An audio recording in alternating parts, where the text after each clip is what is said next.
are you doing? I never thought I'd have to be the voice of reason in these videos. What are you doing? What color does it turn after I pee on it? I don't know. I've never taken a pregnancy test. Wait a sec. You don't have a washroom in your basement. What?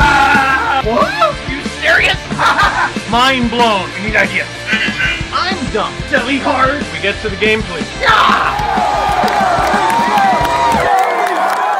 You did this to me. The Leafs win 4-3 in overtime over the Philadelphia Flyers. And this game, ladies and gentlemen, is why I don't get the Leafs. I don't get them. Okay, I'm gonna throw some numbers at you, and I'm gonna tell you a theory I have. I think there might be a correlation. I haven't done enough research, but there's something about it that bugs me. Okay, I have this crazy theory that I don't think is all that crazy, that the Leafs can't play defense.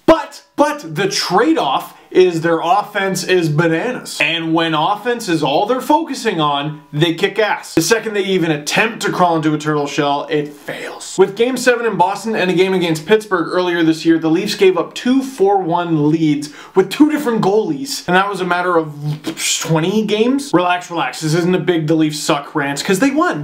We're gonna be happy in a sec. But first, the Leafs have 41 first period goals this season. 2 of them came in this game. I thought the Leafs had a great first period. Unfortunately, on the season, they've allowed 54, which makes them -13 in the first period so far this year. Second period's the moneymaker. 73 goals for, 61 against, which is not good, but plus 12. Third period, 66 for, pretty good, 75 against. Now here's the part that I think supports my theory. The 66 third period goals for the Leafs that I mentioned is 6th in the entire NHL. That's pretty good. The teams ahead of them are Pittsburgh, St. Louis, Chicago, Philadelphia, and Boston. Most of those are pretty good teams. The 75 they've given up in the third is the second worst in the NHL. The Islanders are the only team that's worse. And the Islanders have played 1 more game than the Leafs, so it's possible the Leafs are the worst third period team in the league in terms of allowing goals. So how does this support my theory? In the third period, when the Leafs are down, light them up. Guys, we need a big goal. Let's do this. One thing we've definitely seen the Leafs do this season that they haven't in seasons past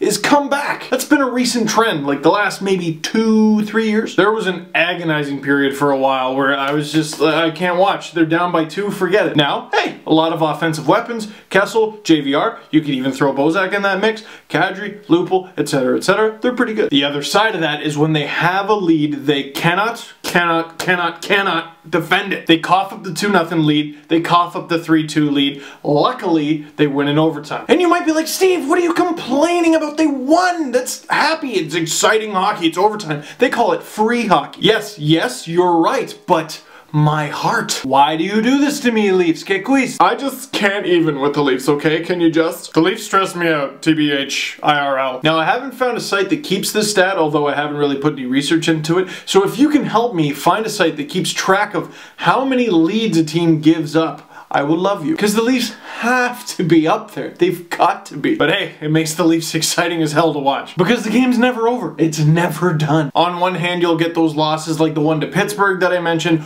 or you'll get that crazy game against Edmonton from earlier this year, that crazy comeback against Ottawa. I think it was like the 3rd game of the season. The Leafs are insanity on ice. And I love them. Few notes. I'm really glad Gardner scored. He was due. He's been doing a lot of great offensive things recently. He's had a lot of chances, a lot of posts, but just as importantly as the good, he's been goofing up with the puck a lot. I haven't really said in these videos or on the podcast as much as I should, but there have been a couple times where I'm not like, don't scratch Jake Gardner, but nail his ass to the bench a couple times. And you gotta give Randy Carlyle some praise because he just keeps going back to him, as he should. Similar player in that high risk, high reward at times, Nazem Kadri. Another guy who I think has been doing a better job recently, at least I don't notice him that much in a negative way. Scores a goal, and I like when he scores a goal because he has a unique celebration. A lot of players nowadays, like what is the dominant celebration? It's like a fist pump or something? Or just the arms out hug, the come hither children? High fives, a little bit of high fives. The can't contain myself scream, the yeah! Kadri's got his own thing. Woo! And he's usually near the boards. He just likes to, just be with his people on the glass, bask in the glory. Kadri's a unique cat, man, don't trade him. Troy Bodie, just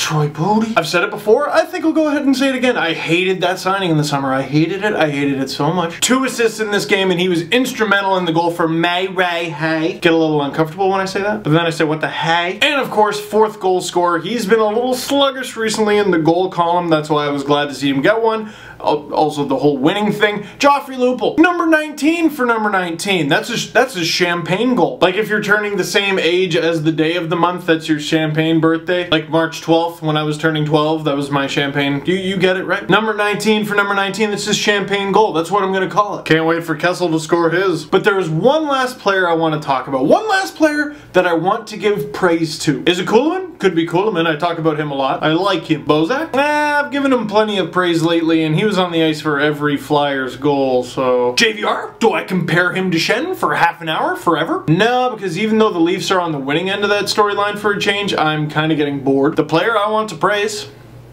Fraser McLaren. Yeah, that Fraser McLaren, the same one. Fresh on his call-up from the Marlies. By the way, he was on the Marlies. And you might be saying, Steve, what the hell are you talking about? First of all, it's Fraser frickin' McLaren. Second of all, yeah, he got in a fight, but he didn't even win it. And third, it's Fraser McLaren. That was the first one. That was the first where you're cheating. Dude, I know he didn't win the fight, but it was a hell of a scrap. And I'm contradicting myself because I don't like goons in the lineup, but fights are so entertaining sometimes. A lot of stage fights suck and are boring and you don't see any punches actually thrown, but this one was bombs. But more importantly to the actual game, in 2 minutes and 7 seconds, Fraser McLaren was an important screen for a goal. That would be the game's opening goal, the Jake Gardiner goal. And he had, by my count, 2 legitimate scoring chances. He had one wide open net where, granted, he missed with a gimme, and he had another banging in front. I think it was early in the 3rd. In other words, I noticed Fraser McLaren in a positive way 3 times in 2 minutes and 7 seconds of ice. And I think he got into that fight with Rosehill because that's what's expected of him. If you're going to play in the lineup, you're going to have to throw some knucks. But you know what keeps most players in the lineup is when they play well. Troy Bodie punches people in the face too. He's also a pretty good hockey player. It doesn't matter if you're Cain Velasquez on skates. You're not going to help your team that much if you can't play. So I will give him props because I noticed him 3 times positively in 2 minutes and 7 seconds. Some homework. Lots of links down below. Leafs post-game blog. Marley's post-game blog from the last couple days. Just been brutal fight fests. Fraser McLaren involved in one of those fight fests. And is the ACC getting Ice Girls? And one more time in case you missed it, we torture producer Chris on the podcast over the Luongo trade because it's fun. By the way, we record the new podcast tomorrow, and by tomorrow I mean today because it's like 5 or 6 a.m. that I'm recording this. Okay, if you wake up and it's March 9th, that's when we're recording it. Unless you live in like Korea. Actually, some of you crazy Aussies that watch are screwing it up. Whether you're from Australia, Canada, or Mars, thank you for watching this video. Click like if you liked it. Click subscribe if you really liked it. And I will see you next time when I have sleep. And a child support lawsuit, Joffrey!